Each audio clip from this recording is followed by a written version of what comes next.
আগামী দিনে যদি আপনাদেরকে খুব তাড়াতাড়ি আজকে আমরা এখানে উপস্থিত হয়েছি মথুরাপুর 1 নম্বর ব্লকের গুটি কয়েক মানুষ আজকে উপস্থিত হয়েছে।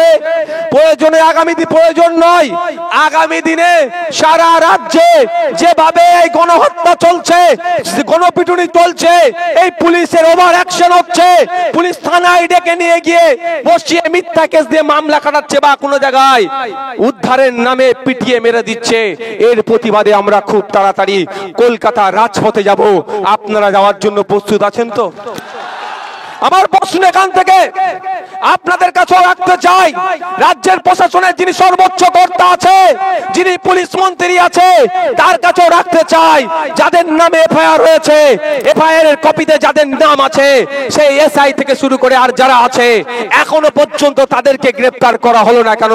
এর জবাব কিন্তু ঢোলার মানুষ নয়, সারা রাজ্যের মানুষের কাছে মমতা ব্যানার্জি তথা পুলিশ মন্ত্রীকে দিতে হবে।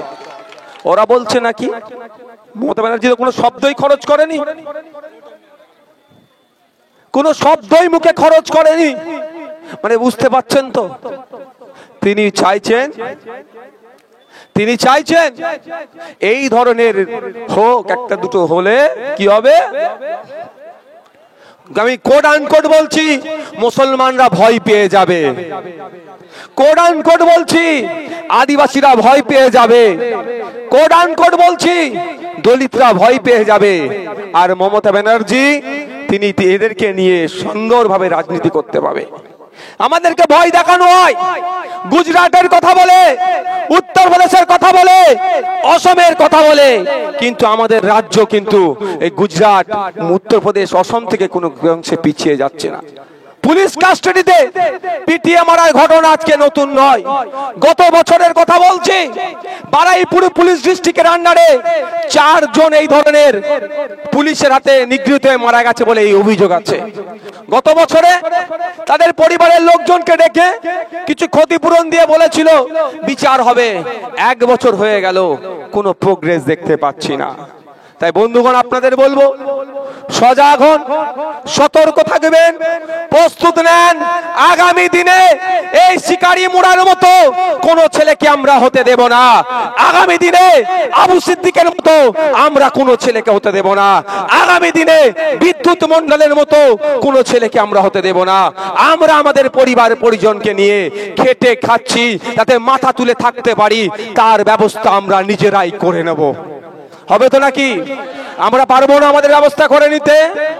আমরা পিছিয়ে বর্গের মানুষ, আমাদের উপর অত্যাচার নামাচ্ছে কোনোভাবেই আমরা মেনে নেব না। তাই বন্ধুগণ আপনাদের কাছে আমি একটা অনুরোধ করব, যে কি শৃঙ্খলাবদ্ধ হয়ে থাকবে। একটা শান্তিপূর্ণ আন্দোলন, একটা শান্তিপূর্ণ প্রতিবাদ সভাকে মুহূর্তের মধ্যেই কুলুষিত করে দিতে পারে আমরা যদি বিশৃঙ্খলা থাকি বা আমাদের মধ্যে যদি কেউ ঠকে থাকে। তাই বন্ধুগণ আপনাদের বলবো, আপনারা শৃঙ্খলাবদ্ধ থাকবেন, ঐক্যবদ্ধ থাকবেন। আজকের পর থেকে যদি আপনাদের বাড়িতে কেউ আসে, সর্বপ্রথম তাকে কি বলবেন? আপনি কোথা থেকে আসছেন? আর মোবাইলটা অন করতে পারবেন তো? হ্যাঁ, মোবাইলটা অন করবেন, বলবেন কি বলছেন বলুন, আইডি কার্ড দেখান। দেখাতে পারবেন? বলবেন তো? একদম। আর যে আইডি কার্ড দেখাতে পারবে না, তাকে ঘরে বসিয়ে মিষ্টি পানি দিয়ে তালা মেরে আমাদেরকে জানাবেন। আমি আপনাদের বলছি, আমি একজন বিধায়ক, তো আমারও আইডি কার্ড আছে, তো দেখুন আমি নিয়ে ঘুরছি সাথে করে। দেখো খারাপ হয়ে গেছে, এটাকে আমি ঠিক করতে দিই, বুঝতে পেরেছেন? আমি বিধায়ক, আমাকে সাথে নিয়ে ঘুরতে হয়, বুঝতে পারছেন? তাহলে আমি যদি বিধায়ক, আমি যদি আইন তৈরি করার মধ্যে 294 জনের মধ্যে আমি একজন, আমি যদি আইন তৈরি করি, যারা সে যদি আইডি কার্ড নিয়ে ঘুরতে পারে, যারা আইনের বাস্তবায়ন করে, সে বেটারা ঘুরবে না কেন? তুমি সিআইডি হয়েছো, সিআইডি সেজে এসেছো, চমকাতে আসছে। ওই চমকানো ধমকানো দিন গুজার গিয়া, ও দিন গুজার গিয়া, এটা মনে রাখবেন। আপনাদের বলে যাচ্ছি, আপনাদের জন্য আমি 42 দিন জেল কেটেছি, আর আপনাদের জন্য 420 দিন জেল কাটার জন্য আমি প্রস্তুত আছি। কিন্তু কোন অন্যায়কে মেনে নেওয়া যাবে না। আমার অপরাধটা কি? আমি দলিত মায়ের হয়ে কথা বলি। আমার অপরাধটা কি? আমি মুসলিমের হয়ে কথা বলি। আমার অপরাধটা কি? আমি আদিবাসী হয়ে কথা বলি। আমার অপরাধটা কি? আমি পিছিয়েবর্গী হিন্দুর হয়ে কথা বলি। ওইটাই আমার অপরাধ না। আমি এই অপরাধ 100 বার করতে প্রস্তুত আছি, যদি আপনারা আমার সাথ দেন। বুঝতে পারছেন? ভয় পাবেন না, মাথা তুলে বাঁচবেন, মাথা কারো কাছে হেট করবেন না, কাউকে মাথা বিখিয়ে দেবেন না। তখন আপনাদের বলে যায়, এই গণতন্ত্রের, এই ডেমোক্রেসির সব থেকে মজার কি জানেন? সব থেকে মজা কি জানেন? 2019 সালের পর থেকে যারা স্লোগান দিয়েছিল কি আপকি বার 400 পার, তারা আজকে অন্য হাত ধরে সরকারে আছে। বুঝতে পারছেন তো? এটা গণতন্ত্রের সব থেকে বড় মজা। গণতন্ত্রের মানুষ শেষ কথা বলে। আজকে যারা সংখ্যার যারা গরম দেখাচ্ছে, কালকে তারা নিচে চলে আসবে, আপনি কালকে উপরে চলে যাবেন। তাই আপনাদেরকে সেই ব্যবস্থা করতে হবে। তাই বন্ধুগণ, আপনাদের কটা বাজে?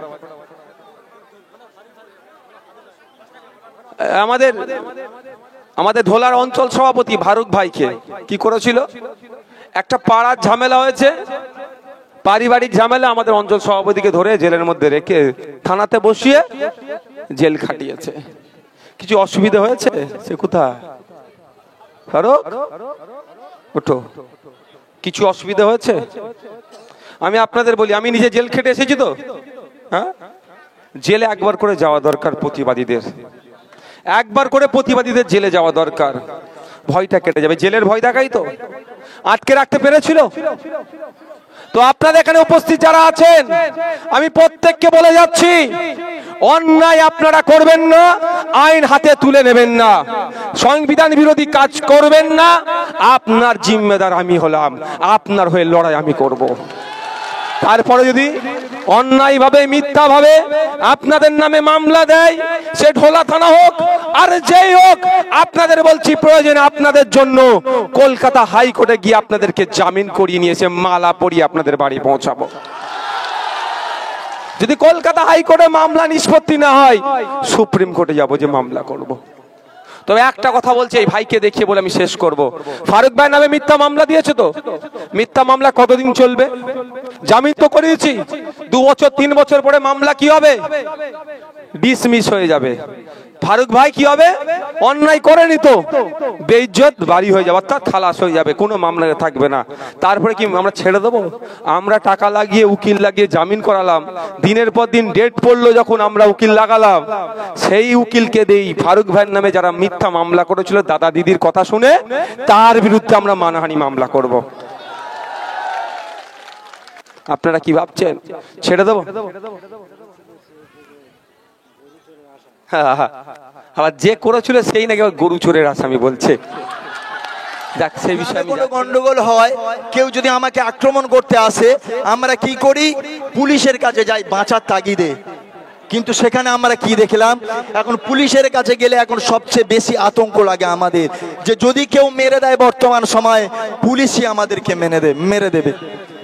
অনেকে বলছে পুলিশকে নিয়ে এত কথা, আমাদের ইচ্ছা হয় না যে পুলিশকে আমরা কিছু বলি। পুলিশ ভাইদেরকে বলবো, আমরা মঞ্চে আপনাদের সম্পর্কে অনেক কথা বলি, মিডিয়ার সামনে আপনাদেরকে অনেক কথা বলি, কিন্তু আপনি বলুন, আপনার মনকে জিজ্ঞাসা করুন, আপনার বিবেককে জিজ্ঞাসা করুন, যে আজকের আবু সিদ্দিক যদি আপনার বাড়ির কেউ হতো, আপনার ফ্যামিলির যদি কেউ হতো, যদি কোনো আইসির ভাই হতো, কোনো যদি এসপির ফ্যামিলির কেউ হতো, তাহলে এই জিনিসটা এই জায়গায় দাঁড়িয়ে থাকতো না, এটার রিয়াকশনটা অনেক বড় জায়গায় নিত।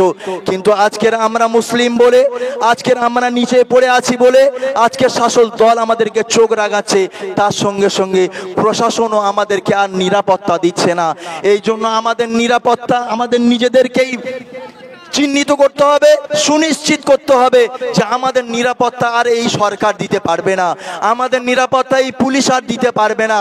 অর্থাৎ আমি বলবো আপনাদেরকে যে পুলিশের উপরে আপনারা ঢিল ছুড়ুন না, পুলিশ পুলিশের মতো থাক, আমরা আমাদের মতো থাকবো। যেহেতু তারা যদি আইনের, সংবিধানকে শপথ করে যদি সংবিধান বিরোধী কাজ করতে পারে, তাহলে আমরা তো সংবিধানের শপথ নিইনি। যে এমপিটা সংবিধানের শপথ নিল, সেই রাজ্যটাকে বিক্রি করার চিন্তা ভাবনা করছে। যে এমএলএটা সংবিধানের শপথ নিল, যে এই রাজ্যটাকে আমি সাজাবো, কিন্তু তারা পারছে না। আমরা সাধারণ মানুষ সংবিধানের শপথ তো এখনো পর্যন্ত আমরা নিইনি, তাহলে আমরা দায়ভার কেন নেবো? তারপরেও নওশাদ সিদ্দিকী বলছে যে আমরা রাজ ক্ষমতার জন্য আমরা এই রাজনৈতিক দল তৈরি করিনি, আমরা তৈরি করেছি এই আইএসএফটাকে সমাজ পরিবর্তন করার জন্য। যার জন্য আজকের আনিস খান হত্যা হয়েছে, সেখানে নওশাদ সিদ্দিকী চলে গেছে, আবু সিদ্দিক খুন হয়েছে। এই প্রশাসন, এই নির্লজ্জ প্রশাসন, রাজদীপ হালদার, আপনারা ও ছবিটা হয়তো দেখেছেন, অনেকে আপনারা ছবিটা দেখেছেন না? আমার তো মনে হয় ও ছবিটা দেখে যেটা আমার মনে হয় যে ও পাক্কা আরএসএস। রাজদীপের ছবিটা দেখে, সোশ্যাল মিডিয়া ছবিটা দেখে আমার মনে হলো যে পাক্কা আরএসএস। কেননা আপনারা হয়তো জানেন না, প্রত্যেকটা ডিপার্টমেন্টে আরএসএস কে ঢুকিয়ে দেওয়া হয়েছে। শুধুমাত্র কি করে? মমতা ব্যানার্জি মুসলিমদেরকে টেনে রেখে দেবে একটার পর একটা। যেমন মুরগি দেখেছেন, মুরগি, পোল্ট্রি মুরগি যে রেখে দেয়, একটা একটা বের করে জবাই করে পার্সেল করে দেয়, একটা বের করে জবাই করে পার্সেল করে দেয়। অর্থাৎ এই বিজেপির ভয়ে দেখিয়ে সমস্ত মুসলমানদেরকে একটা জায়গায় রেখে দিয়েছে মমতা ব্যানার্জি। ওখান থেকে একটা করে নিচ্ছে, একটা করে জবাই করছে, পার্সেল করে দিচ্ছে, একটা করে বের করছে, একটা করে জবাই করছে, একটা করে পার্সেল করে দিচ্ছে। ওই জন্য আপনাদেরকে বুঝতে হবে যে আমরা আর কতদিন পোল্ট্রি মুরগি হয়ে থাকবো, আর কতদিন এইভাবে চলবো। আপনাদেরকে আওয়াজ তুলতে হবে, আপনাদেরকে আওয়াজ তুলতে হবে। আপনারা অনেকে ভাবছেন দিদিমণি আমাদেরকে বাঁচাবে। কি করেছে দিদিমণি আমাদেরকে? অকাপ সম্পত্তিগুলো সব গুন্ডাদের হাতে চলে যাচ্ছে। মমতা ব্যানার্জি শপথ করেছিল 2011 আসার আগে যে মুসলমানদের 10,000 মাদ্রাসা আমি তৈরি করে দেব, অকাপ সম্পত্তি উদ্ধার করে দেবো। আজকের সেই মিথ্যাবাদী মমতা ব্যানার্জি আজকের কোথায় গেল? আবু সিদ্দিক খুন হয়ে গেল, মমতা ব্যানার্জির মুখে কথা নেই কেন? আবু সিদ্দিক খুন হয়ে গেল, সেই আইসিকে সাসপেন্ড করা হলো না কেন? আবু সিদ্দিক খুন হয়ে গেল, সেই আইসিকে কে কেন লকআপের মধ্যে রাখা হলো না? আপনারা এই আওয়াজ তুলবেন না? যাই যে তৃণমূল করুক, চাই আইএসএফ করুক, চাই বিজেপি করুক, চাই তৃণমূল করুক, চাই সিপিএম করুক, চাই কংগ্রেস করুক, আপনাদেরকে আওয়াজ তুলতে হবে। আজকে যেমন আনিস খান চলে গেছে, যেমন আব্বু সিদ্দিক চলে গেছে, কালকে আপনার কপালেও লেখা থাকবে আপনাকে খুন করবে। কেন এই শাসক দল এমন একটা জায়গা চলে গেছে, যে গরু দুধ দেয় বেশি, সেই গরুর দুধ দই বেশি।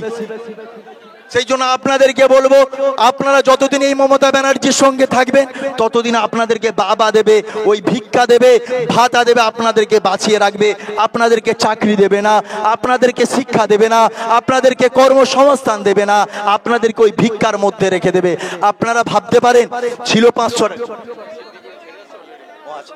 যাই হোক, আমি আর লম্বা চওড়া বক্তব্য দেব না, শুধু আপনাদেরকে অনুরোধ করব যে আপনারা এই নওশাদ ভাইয়ের বক্তব্য, আমরা বক্তব্য দিই, অনেকে আমাকে ফোন করে, দেখা হলে বলে দাদা আপনার বক্তব্য খুব ভালো হয়। এতে আমাদের লাভটা কি? এই ভালো বক্তব্য দিয়ে লাভটা কি? আপনারা যদি না শুধরান, আপনারা যদি সচেতন না হন, আপনারা যদি প্রতিবাদ না গড়ে তোলেন, আপনারা যদি একত্রিত না হন, তাহলে আমাদের এই মঞ্চে বক্তব্য দেওয়াটাই বেকার হয়ে যাবে। সেই জন্য আপনাদেরকে অনুরোধ করব, আবু সিদ্দিকের প্রতিবাদ সভাতে এসে আপনারা শপথ করে যান যে আমরা মরবো তো মরবো, বাঘের মতো মরবো, কিন্তু কাউকে ছেড়ে আমরা কথা বলবো না। সংবিধানকে আমরা শপথ নেব, সংবিধানকে আমরা বাঁচাবো, এই বাংলাকে আমরা বাঁচাবো, এই দেশকে আমরা বাঁচাবো। যাই হোক, আপনারা ভালো থাকবেন, সুস্থ থাকবেন, এই বলে আমি আমার বক্তব্য এখানে শেষ করছি। ইনকিলাব জিন্দাবাদ, আইএসএফ জিন্দাবাদ, পীরজাদা নওশাদ সিদ্দিকী জিন্দাবাদ। হ্যালো, আপনাদের জ্ঞাতার্থে জানাই, আমার দলের চেয়ারম্যান, আমার প্রাণপ্রিয় বিধায়ক মাননীয় নওশাদ সিদ্দিকী সাহেব সিদ্ধি বেড়ে ক্রস করেছে, আর অল্প কিছুক্ষণের মধ্যে আমাদের